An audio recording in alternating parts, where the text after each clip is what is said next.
السلام عليكم ورحمة الله وبركاته. ازيكم يا حبايبي؟ عاملين ايه؟ يا رب تكونوا بخير.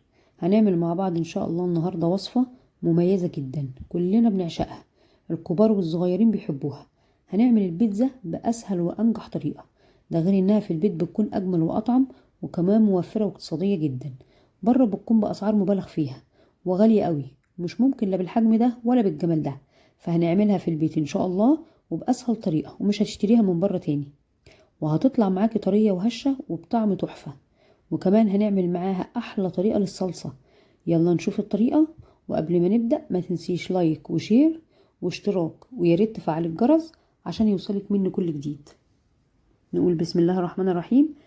أنا معايا هنا 3 كوبايات من المية، وممكن تحتاجي أقل وممكن تحتاجي أكتر، لأن في دقيق بيحتاج أقل وفي دقيق بياخد مية كتيرة. هنحط في العجان 3 كوبايات مية، عليهم معلقتين خميرة كبيرة، وعليهم 4 معالق سكر، وعليهم نص كوباية زيت،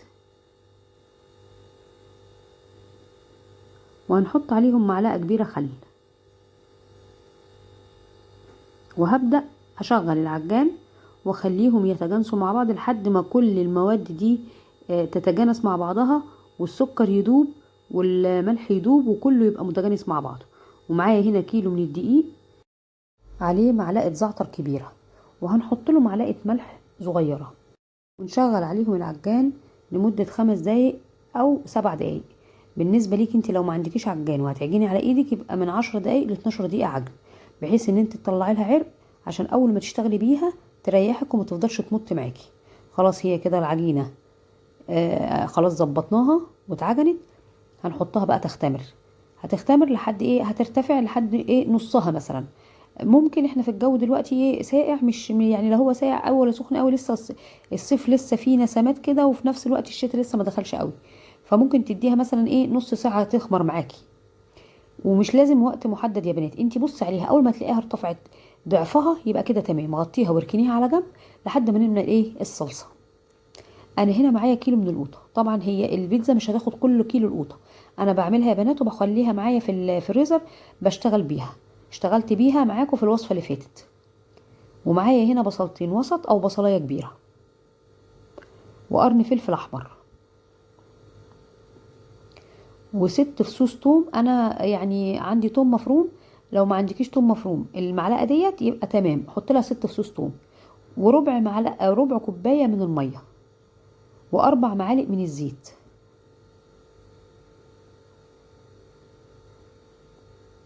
انا اشتغلت بيها معاكم في الوصفه اللي فاتت يا بنات لما عملتها في القرنبيط. الصلصه اللي انا حطيتها دي كانت بتاعه البيتزا. ومعايا هنا معلقه زعتر كبيره، معلقه ملح كبيره، معلقه بابريكا كبيره، نص معلقه كمون، نص معلقه من الفلفل الاسمر، ونص معلقه من الكزبره. هنبدا نحطهم على القوطه والبصل والثوم، ونسيبهم على النار على نار هاديه، وكل شويه تقلبي فيهم وايدك تبقى فيها بحيث ان هي ما تتحرقش ولا تشيط. على ما الصلصه تبدا تتسبك نكون احنا قطعنا ايه الخضروات بتاعتنا دي. معايا زيتون اخضر وزيتون اسمر ولانشو، ومعايا جبنه رومي، وقطعت اللانشو بالقطاعه ديت عشان تديني الدوائر دي كشكله فوق البيتزا بس. ومعايا فلفل الوان، معايا اصفر واخضر واحمر، ومعايا فلفل حراق اخضر واحمر، وادي الجبنه الرومي. وهيبقى في جبنه موتزاريلا ان شاء الله، بس انا هقول لكم على حاجه على الجبنه الموتزاريلا دي وانا شغاله. كده خلاص العجينه خمرت، وهنبدا بقى نشتغل بيها، ننزلها بقى ونهبطها كده. في الوقت ده يا بنات انا عايزه ايدك تبقى في الصلصه كل شويه ما تسيبيهاش، وبعد ما تبرد معاكي تبداي ان انتي تضربيها في الخلاط او بالهاند بلندر، وتبداي تصفيها وترجعيها على النار تاني. تقعد معاكي بالظبط من 5 دقايق ل6 دقايق، تكون خلاص ايه إن لو فيها اي ميه بتتبخر. وانا كده خلاص طلعت العجينه، وهبدا اقسمها على نصين، والنصين هبدا ان انا اقسمهم برضو على نصين، فهتديني 4 قطع. 4 قطع او 4 كور، يعني هيعملوا لي 4 صواني مقاس 30 في 40. لو القطاعه بتلزق معاكي حطي لها زيت، ولو المفرش برضو اللي انت حاطاه السيليكون دوت بيلزق، نقطتين زيت بسيط جدا هتشتغل معاكي كويسه باذن الله. ونبدا نعملها كده ونقرصها زي الرغيف، ونحطهم على جنب، وناخد واحده ونبدأ نفردها في الصينية. تمام كده. هنغطيهم بقى دولت بنفس المفرش، ونحط الصينية زي ما انتم ما شايفين كده، وابدأ افردها. حسيت ان هي بتلزق ولا حاجة، مسحة خفيفة يا بنات من الزيت، ما تغرقوش الدنيا قوي، لانها لو اتغرقت قوي معاكي هتيجي تفرديها هتفضل تمط معاكي وتلم تاني، تمط وتلم تاني، هتتعبك. فتبقى مسحة خفيفة. بتفرديها كده، حسيتيها ان هي مش راضية تمشي معاكي، تمام، سيبيها شوية مدة 5 دقايق وارجعي لها، هتتفرد معاكي وتجري معاكي بسم الله ما شاء الله زي الطلقة. وتبداي تعملي لها حروف كده زي ما انت ما شايفه، يعني حاجه بسيطه، سن بسيط كده، ايه، صغير. اولا بتدي شكل جمالي، ثانيا وده الاهم، ان هي ما بتخرجش الحشوه بتاعتك بره، بتعملها زي سور كده بتحافظ عليها، حتى عشان ايه، ما تتحرقش في الصينيه. تمام كده. وتجيبي بقى الصلصه اللي احنا عملناها تكوني صفتيها، وتبداي تشتغلي بيها. تحطي بقى معلقه او معلقتين زي ما يعجبك. انا حطيت بصراحه يعني ايه، ما يعادل معلقه ونص. فشوفي انت لو معلقتين برضو مش مشكله. وهتبداي تجيبي الشوكه زي ما انت ما شايفه كده، وتبداي تنغزيها بحيث ان هي ما تعلاش معاكي، تديكي المستوى المظبوط. انا بالنسبه لي حطيت معلقه ونص صلصه او معلقتين بالكتير، او ما تكتريش عن كده، ان هي تقيله ومكثفه يعني مش خفيفه. بعد ما فردناها كده هنبدا بقى نحط الجبنه الرومي. في الوقت ده يا بنات بتبقي مولعه الفرن على اعلى درجه. انا بالنسبه لي حطيتهم في الفرن الكهربائي، بولع عليهم من فوق ومن تحت. انت بالنسبه لك لو انت ما عندكيش الفرن الكهربائي، تمام، هتشغلي في الفرن بتاع الغاز على درجه حراره 200 لحد 220، وتبداي تشغلي عليها ايه، من تحت ومن فوق. ما عندكيش شغاله من تحت ومن فوق، خلاص شغلي من تحت الاول، هتبدا تحمر معاكي حاجه بسيطه من تحت كده، تبداي انت تشغلي عليها الشوايه من فوق. البيتزا ما بتقعدش في الفرن يا بنات اكتر من 10 دقايق او 12 دقيقه بالكتير قوي، وبتلاقيها اترفعت وبقت زي الفل. وتبداي تحطي الخضروات اللي انت شايفاها ديت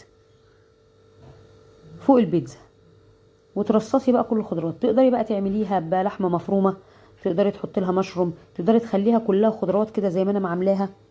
عايزه تحطي لها سجق، عايزه تحطي لها جمبري، اي حاجه عايزه تعمليها بيها تمام اعمليها. وانا اديتها رشه تاني من الجبنه الرومي، وهبدا ارش عليها رشات كده ايه خفيفه من فوق، لان انا حطيت لها في الاساس جبنه رومي. اساس البيتزا يا جماعه ده حقيقي والله، واحلى بيتزا، وان شاء الله هعملها معاكم في مره وهتدعوا لي.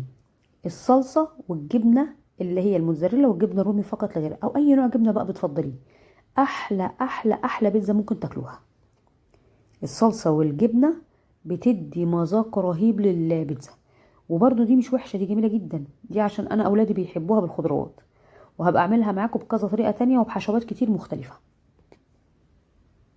تمام. وحطينا عليها رشه كمان من الايه، من الجبنه الرومي. بصوا بقى يا بنات، الجبنه اللي هي الموتزاريلا دي صعبه شويه، جبتها بصراحه ما طلعتش كويسه.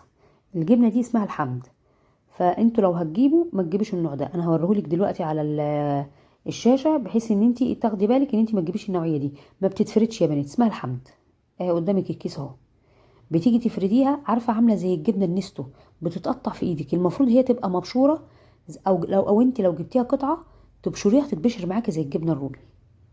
اهي بصي عامله ازاي، مقطعه حتت سيئه جدا. انا كنت جايبه جبنه تانية رجعتها، استخدمت كيس واحد اللي انا فتحته عشان فتحته، والباقي رجعته. حطيناها كده في الفرن. خلاص انا عملت كل دول جهزتهم لوحدي، انا عملت بس معاكم الصينيه الاولانيه وانا جهزته دول لوحدي.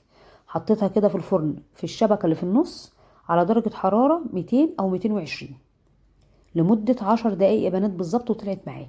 هي هتاخد معاكي من 10 ل 12 دقيقه، مش اكتر من كده. هتستوي من تحت خلاص، ولعي لها شويه من فوق على الهادي، هتطلع معاكي زي الملبن.